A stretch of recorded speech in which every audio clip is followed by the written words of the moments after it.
Mobitru release notes version 5.2.0. In the new version, you'll find great features for Android, new emails for Teams, and several user experience improvements. Let's start with Android news. Earlier, you could work with scenarios that included biometric authentication and barcode scanning only on iOS devices. Starting with version 5.2.0, you can upload and scan QR barcodes and send authentication requests on Android.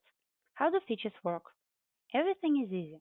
Choose the injection checkbox for your app before its installation, open the application, and find the feature you want to work with there. In the Quick Access toolbar, you will find two icons, QR barcode scanning and biometric authentication. If you need to test scanning, choose the button and upload the image.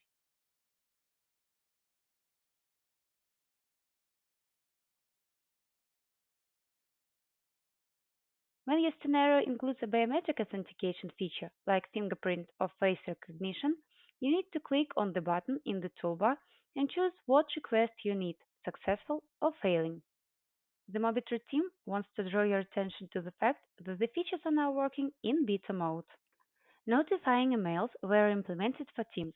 If you have an assignment to the team as a manager and your team has reached or is overusing the time quota, you will receive a notification about it.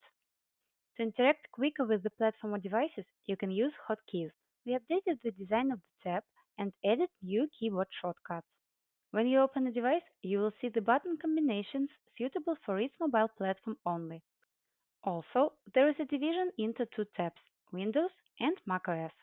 In the previous version of the platform, we implemented an automatic switch to the low performance mode when there are connection troubles between your work environment and Mobitru device. There is a small improvement now. You will see a modal notifying you about the change.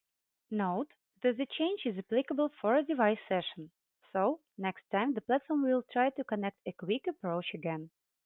We received your first feedback about the session idle timeout implemented in the previous version. The 10-minute period was not enough sometimes, so we made an improvement here as well. Now it is allowed to take 30 minutes for a device to be in a session without actions. You watched a video overview of the features and improvements released in version 5.2.0. You can find more information in our documentation and community. If you have questions or want to share your feedback, the Mobitru team will be happy to receive your email. Also, we will be grateful for your likes and comments on the video. Thank you for your attention and see you next video.